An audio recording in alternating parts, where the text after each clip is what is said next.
So, first of all, before we starting the formal talk later, I would like to thank to Carasso family that Mizrahi and Ben Chaim families that actually without their support we will not get to this day. And when I will talk in my talk, I will explain why it was so critical. So the first speaker for today, one I want to thank him that he came to bless us and give us his support, is Professor Arie Zaban. He is the Vice President for Research and Development in Bar-Ilan. He has so many achievements that I will mention only the one that in Bar-Ilan, the triplex complex of nanotechnology, which is great things that we have here in Bar-Ilan. It was a great vision to see it before the other to build all this complex. So please take. All right.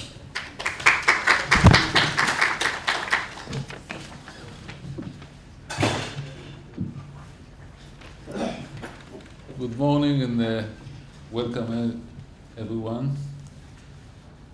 I would like to first extend special welcome to Mr. Arie Carasso, Mr. Yoram Ben Chaim, and the next generation, Mr. Ran Carasso. The generosity and commitment of the Carasso Mizrahi families have helped us launch this great program with their assistance in absorbing Dr. Polat. דוקטור מנדל. אנחנו מאוד דומים.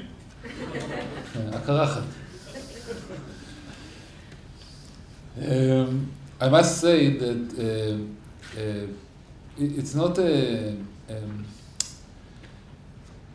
such a simple mistake because Yossi and Uri are working very closely together, and it's easy to mix them. It is also a privilege to welcome the lecturers who have come from near and far to participate in the conference, and I want to specifically mention the Dean of the School of Optometry and Vision Science from Berkeley, Professor Dennis Levi, who is, if I understand correctly, we are signing an agreement here of collaboration between our Vision Center and the Berkeley Center, which is an amazing achievement and a great starting point for great science and great things to be done. Thank you very much. Lastly, I would give appreciation to Professor Polat and Dr. Mandel and their outstanding teams at the Optometry. We also have a representative of the Faculty of Life Science, Professor Shaftal. Finally, after several years, the optometry program, which is now growing, found a real home in the Faculty of Life Science, and we now have a great vision to go with. So that's great. 15 years ago, Bar-Ilan University established a novel optometry program which not only trains students and conducts research, but also operates 2 early detection and 4 community diagnostic free of charge clinics for the benefit of special populations. You have to understand that in Bar-Ilan, we have several clinics. We have one in law, one in social science, and one in psychology. The vision program was one of them. And we see it as a very important part of Bar-Ilan to contribute to community. But something else happened in recent years, and that's that we understand that those clinics are also part of our research. They are not only contribution to society, but also are in a loop giving us feedback. And we use the clinics as part of our information, part of our data, part of our research. And this is very, very powerful and very special to Bar-Ilan. And this is why one of the goals of the new program, which is the only program in Israel for vision, is to fuse research with clinical work. This will bring advance to vision technology directly to the patient, increase our research access to important clinical data, as I said, and increase our availability of vision therapies to the wider community.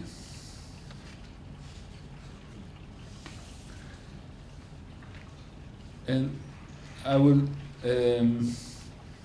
end my short briefing with something that you probably know, which is coming from Pirkei Avot, from Ethics of the Father, which is, they always said excellent, very basic sentences, and that's what is a straight path that a person should cling to.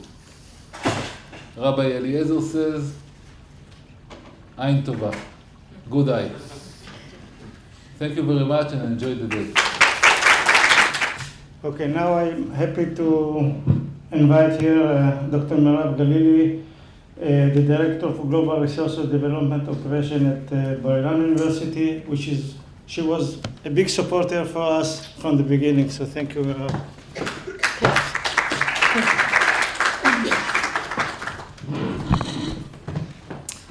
When the Roman philosopher Cicero said the face is a picture of the mind as the eyes are its interpreter, he could not have envisioned that one day Bar-Ilan University would be able to interpret through the eyes.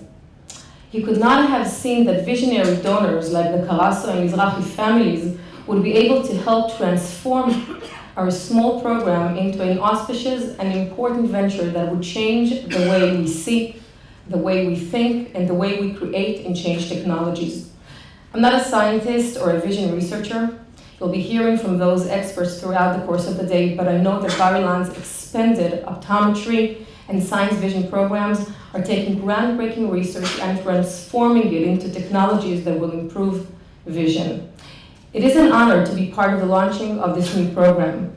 As the Director of Global Development at Bar-Ilan, I've had the privilege in watching the program grow, as Uri just said, and with the support of the Mizrahi and the Carasso families and with the Crown Family Foundation from the States as well, we were able to expand our research areas, develop new technologies, foster new partnerships, begin to train graduate students, and also strengthen our community clinics that were mentioned by the Vice President earlier.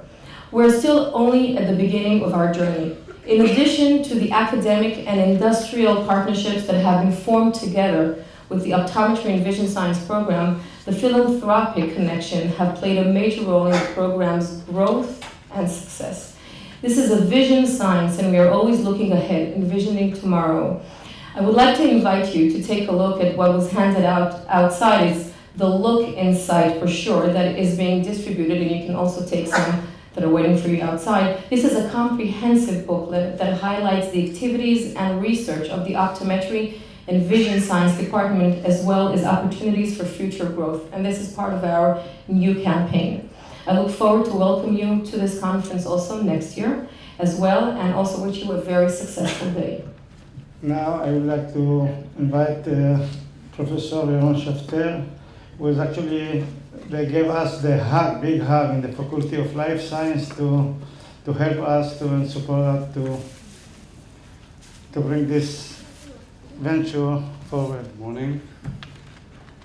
So I'm replacing the Dean, Professor Shulamit Michaeli. Hopefully I'll be able to say the things that she would say, because she was very opinionated about this program. So on behalf of the Faculty of Life Sciences, it's a pleasure for me to welcome you to this meeting.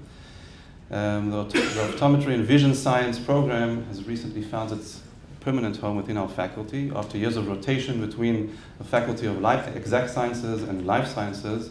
And after many deliberations and arguments and many discussions for many hours, I can tell you, we felt very strongly that the program fits best under our auspices, and we are very happy that this has finally materialized. Indeed, in an era that biology and physiology and technology all come together, it's just natural that the research and teaching of optometry and vision sciences should occur within the life sciences. When I was thinking about what to say about this term, vision science, I remember that a few years ago when I was a postdoc, I published a paper, and the title of the paper began with the words, visualizing the dynamics of something. The topic is not important, it's the visualizing. And during the revisions of this paper, one of the postdocs, an American postdoc in the lab, came to argue with me and with the boss that we are misusing the verb to visualize. To visualize, according to him, and probably the dictionary as well at the time, meant to form an image in your mind or in your imagination, but was not referring to something that is actually realistic. We, however, did not agree with this and thought that visualizing also meant to take an image from your mind and to actually see it in the end, or finally in reality. The title remained in the end, and the paper was published, and I think that the term vision science contains this idea within it. Actually, it's a very nice and catchy term and has a dual meaning. Simply, it's just a study of the visual system, but more deeply it reminds us that science without vision is going nowhere. Scientists require vision, science needs vision, universities have to have vision, and we as scientists strive to realize our findings and strive to visualize them things that were once imaginary. And we cannot continue performing the same science that we do year over year. Rather, we need to break boundaries. And for this, one needs vision, an outlook into the future, and a focal point that we wish to reach. This can be seen in all fields, and especially in the field of vision science, where not only the wish for understanding basic biology and physiology is being studied, but also the inclusion of technological advancements and applications that manage to bring people who, for example, were once doomed to life in darkness towards seeing lights, shades, patterns, and colors, and to finally reach the ultimate goal that we can make even blind people see. And maybe people who can see even better or even more than we can imagine at the moment. We're of course very happy and enthusiastic of the collaboration that has developed with the School of Optometry at the University of California at Berkeley, and are honored to have with us Professor Dennis Levy, who will tell us about some of their work that is being done there. We hope that these bonds will strengthen with the exchange of students and knowledge. Finally, I wish to thank the person who basically, almost single-handedly, established the Optometry Research Program, Professor Tzvi Malik. Yes, Tzvi. Tzvi is a well-known scientist, and recently we were notified that he's to be awarded the Israel Society of Microscopy Honorary Fellowship for his significant contributions to the fields of light and electron microscopy. Tzvi was actually my teacher when I was a student 25 years ago, and you know, one does not remember all your teachers, and that's probably for the best, but Tzvi is really unforgettable. And I think the main characteristic that you can say about Tzvi, and as anyone who knows him will agree with me, I'm sure, is his overwhelming passion. I can still visualize him standing at the podium when he was teaching us cell biology, and with great passion and excitement, as if he were coming across the material for the first time in his life. Tzvi was for many years the head of department in our faculty, and when he retired, he accepted the challenge to establish the optometry program and to turn it into a research program.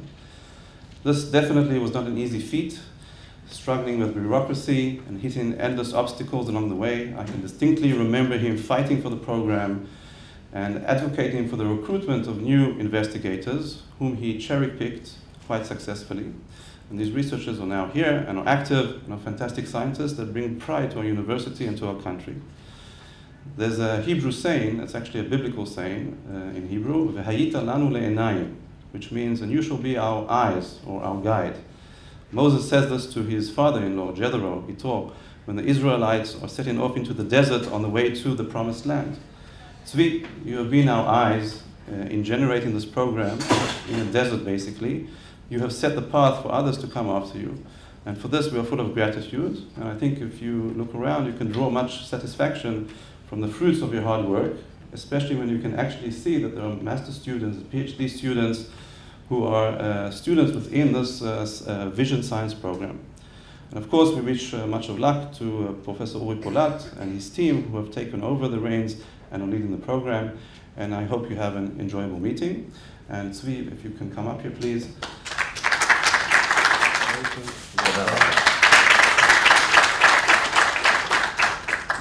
Okay, now I'm going to invite myself to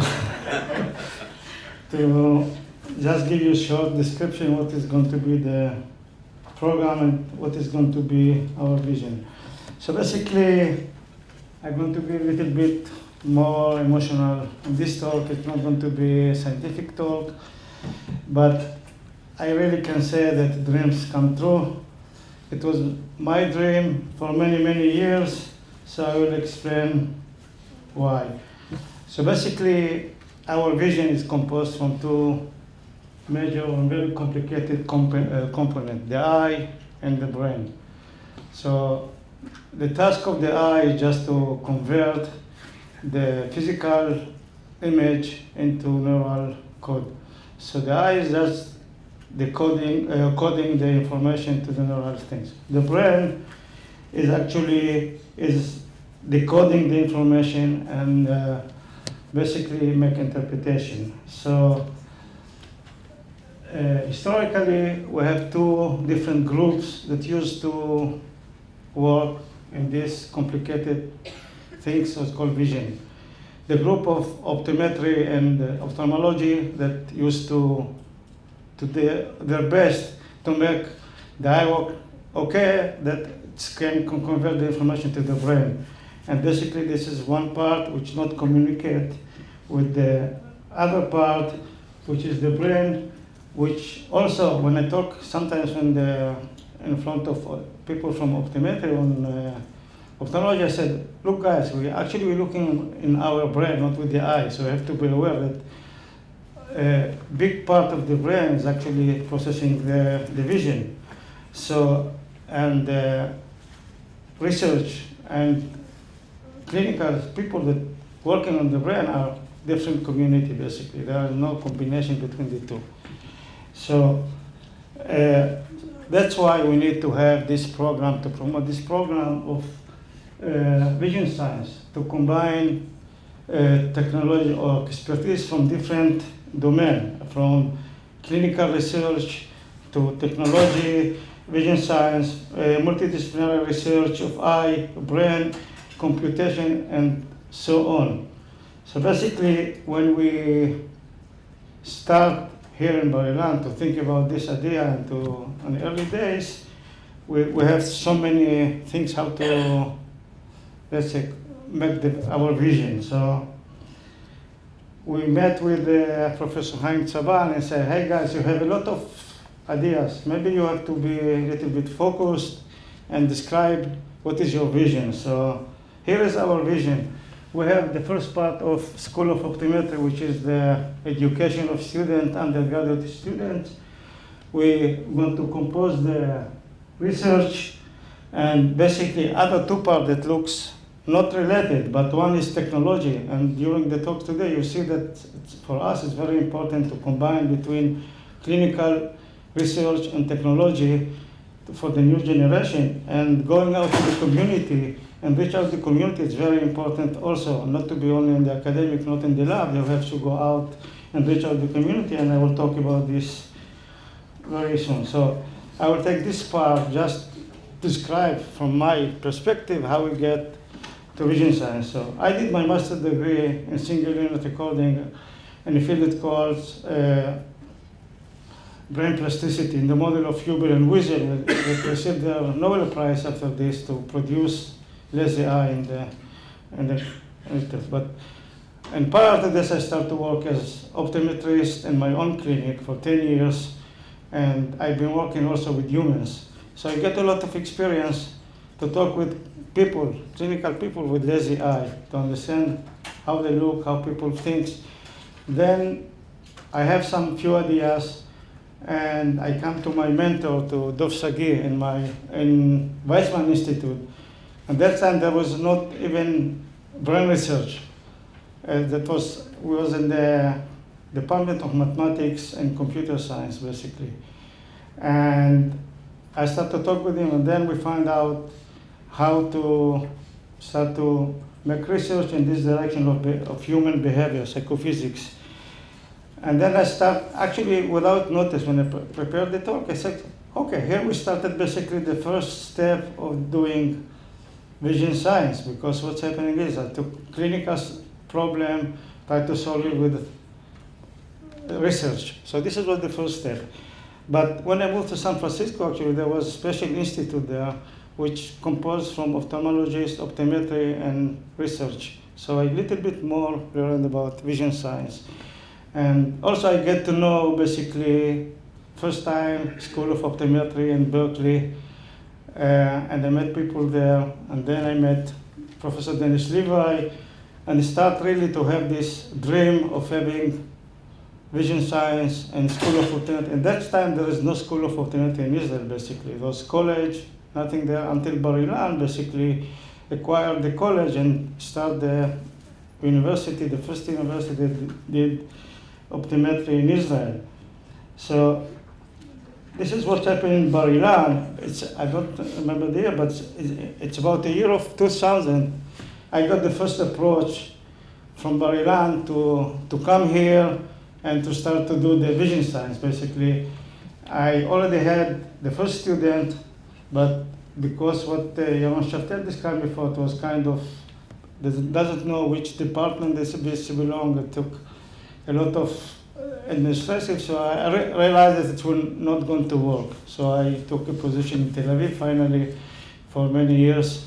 And since then there was several times that I tried to get back and do it again without any success. Until recently then Tzvi, another dreamer, that he came to me and he said, look, we're now going to do it very seriously.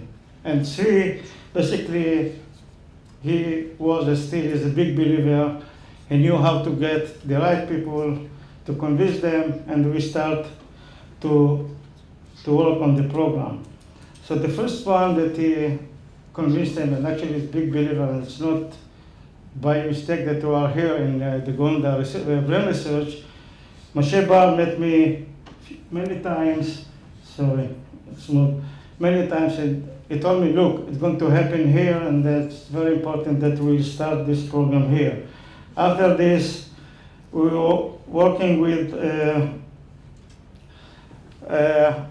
the previous rector and the current rector and the previous vice president. All of them were very enthusiastic. Actually, they start to recruit, the first recruit, Yossi Mandel, and they start to give him the opportunity to build the lab. And also I would like to thank the current dean, Professor Shula Michaeli, that was actually very pushing, very like us to come to the Faculty of Life Science to get her in. So basically, I would like to say that recruiting Yossi, we need to have funds for this to build the lab. So that's why I think that we have to appreciate the help of Karaso family, Mizrahi, and Ben Chaim that actually enable us to build a lab for Yossi, which is state-of-the-art lab. Actually, everybody who see the labs, it's one of the best. Everything is there, and Yossi can make great research, and I think it's very promising what Yossi is going to do in his research. So going back to our vision, so now we start to talk about what we have already here as education. So we have basically for many years since the establishing of the School of Optometry, we have three very prominent ODs, the skeleton of the optometry. They were leading all the teaching and the education of the student for many years. So what we have actually, it's 23 clinical optometric clinics. We have about 220 student, undergraduate student, and the three of these positions. What is basically, so why we need a little bit to move forward with the optometry? What's going on with optometry today?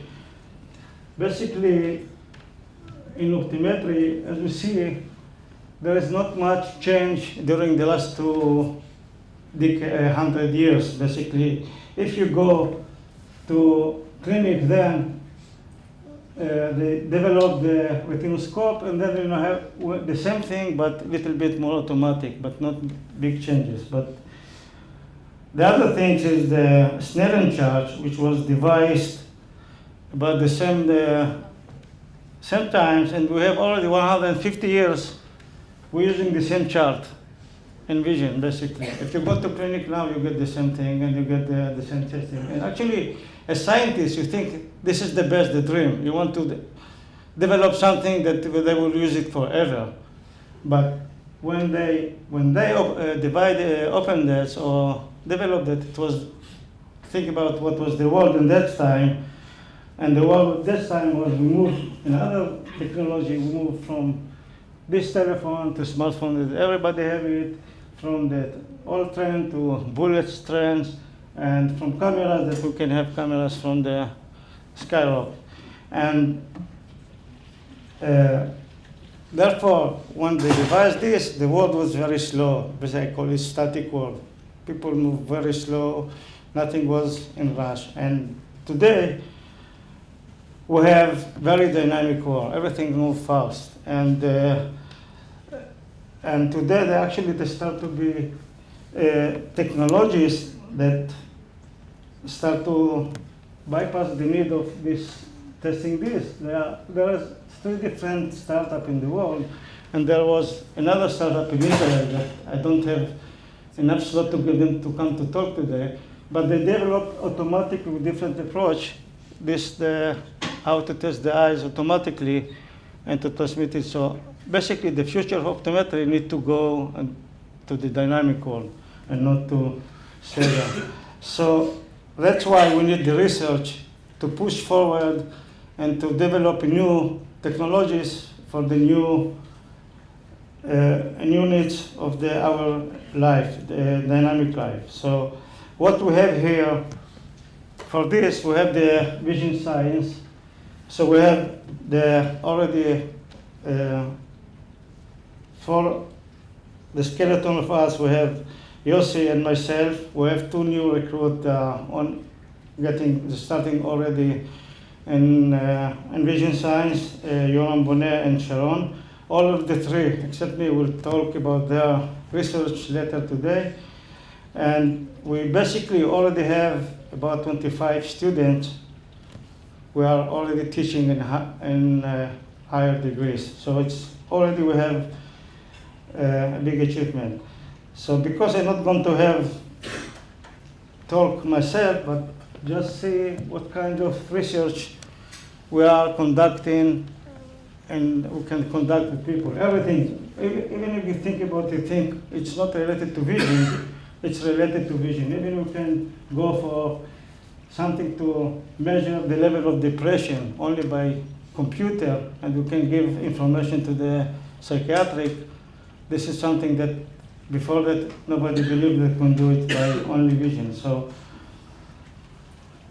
what we're doing with our dynamic worlds, everything we're doing on the rush. We're running all the time. We don't have enough time to look like in the old days, to have not enough time to do the static chart, and we need to do everything fast. So basically, everything in our brain also takes time, basically.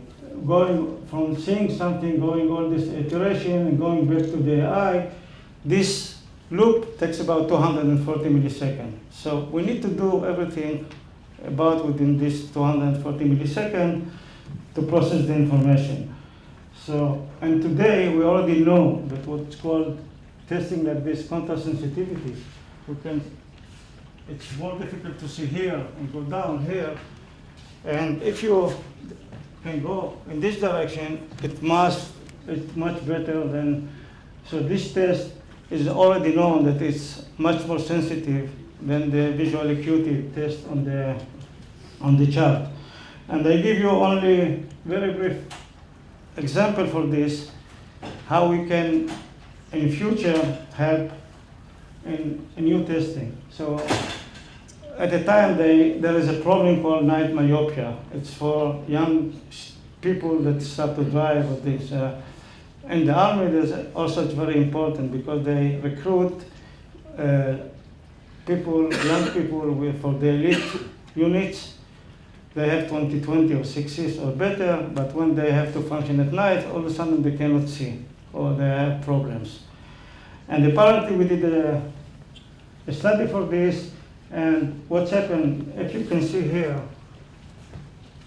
somebody who can see better than 20/20 is better vision.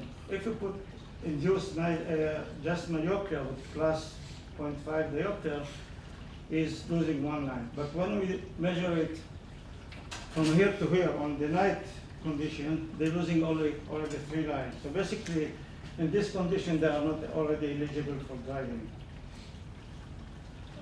From here to here, basically, with plus 0.5. But if you do it with contrast sensitivity, here they see better with plus going only slightly, but you're going there at night condition with night myopia, so you lose already one log unit in your vision. So obviously you don't want somebody like this to drive in the night. And it's funny things that we had the meeting with the police department and the Ministry of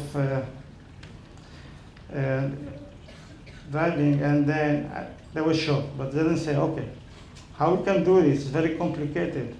We're not ready for this. We need to do something special. So this is something that you can educate and do it in future, that in special clinic in the future can do the testing, not only this, and can help the public. This is a very, quickly I show you another thing, that if we here, you can see 20/20 for 140 milliseconds, but if I force you to see very quickly, you lose a lot of vision. You can lose your vision basically. And not only here, you can lose your vision, basically you lose 100 milliseconds slower if you have to see something in crowded condition. So the idea is, in the future, this is how I see it, we need to have a clinic for expert that give you not only one-dimensional prescription, but multi-dimensional prescription that you can see how well is the functional vision of the subject, of the patient, so it will be much more reliable for our new and dynamic world. Okay, so very quickly I go to why it's important, the technology. So we're already doing here and see during the day, even in our lab or this Yossi and Yoram already doing research with cutting edge technology. We have some companies that will come today and describe new technologies. And I think one of the important part is to prepare our undergraduate student and graduate student to be ready to help develop technologies. And we are the startup nation. I know that many times people come to me with great ideas from engineering, etc., but they don't know how to convert it to real vision stuff, etc. So this is a way that I think we're going to contribute to the community and to our country to help them to develop new technologies and new products. And what about community? Basically, we don't want to stay in our labs and our clinics. We want to go outside, and we know that there are many cases that people are not, even we have a great medical system in Israel, there are still many cases that people that are not diagnosed well. So last year, Sharon went out here very close by to do some testing for people who come from Ethiopia. And basically, if I remember the number, 30% of them were under or not diagnosed well, would need another treatment or testing. So the idea is to go outside and test people, and we know that there are a lot of school children, basically, that the teacher doesn't know that if this guy not really focusing in the class, it's not because he's not okay because he don't have a good vision. His vision is making him stressful. He cannot read, he cannot see, so rather than send him to take Ritalin, probably it's better to give him like better vision treatment. So I think that one day we need to come out with something we call it ready to school stamp. We need to make education for community, for people, and to do the and to give this kind of importance of like testing people and finding the. So also we need to educate basically the teachers that they have to know to identify this condition and to educate the older people that not to have stigma. If you need to have glasses or correction, you have to take it. So now I'm going very quickly to another dream that I used to have from the time that I met Dennis at Berkeley from more than 10 years ago, basically. I started to talk with Dennis about the idea that to have here combination like Berkeley. And so basically, I started with this idea with Dennis, and Dennis was very enthusiastic to help us. And since then, there is a new dean at Berkeley that recently I met him, and we got like official approval that we're going to have a program of collaboration with Berkeley.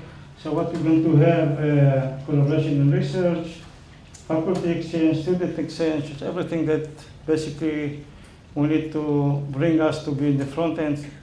If people doesn't know here, School of Optometry Berkeley is #1 in the world in optometry and vision science, basically. And I don't think that we can get to this level, but at least we have a direction to go, and we want to be in this case.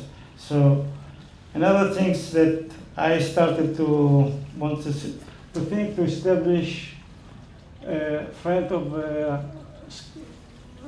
the School of Optometry, and I already talked with Professor Gerald Westheimer. He's the guru of vision science in the world.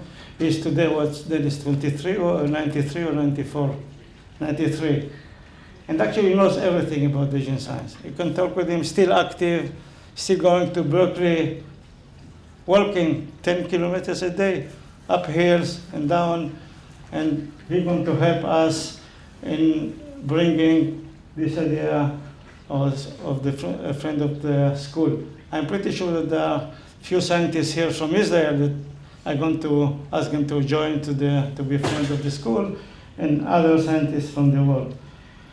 Another thing that we want to establish basically is the Israeli Vision Science Network.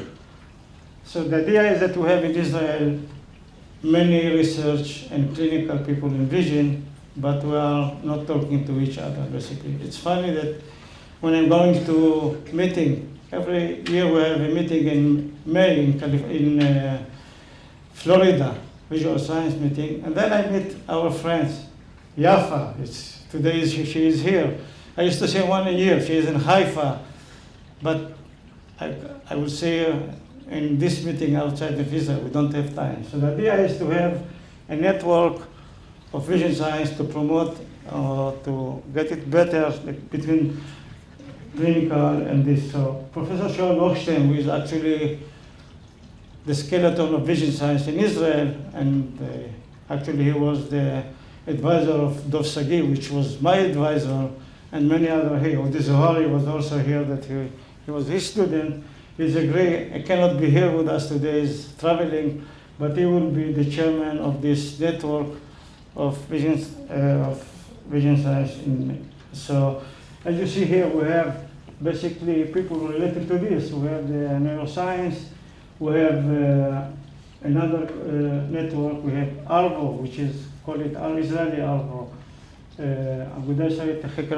want everybody here in the Optometry Council in Israel, I want to bring them together to work with us, to be here. The Bar-Ilan will be the center of this network to promote all the clinical things together. Therefore, thank you very much.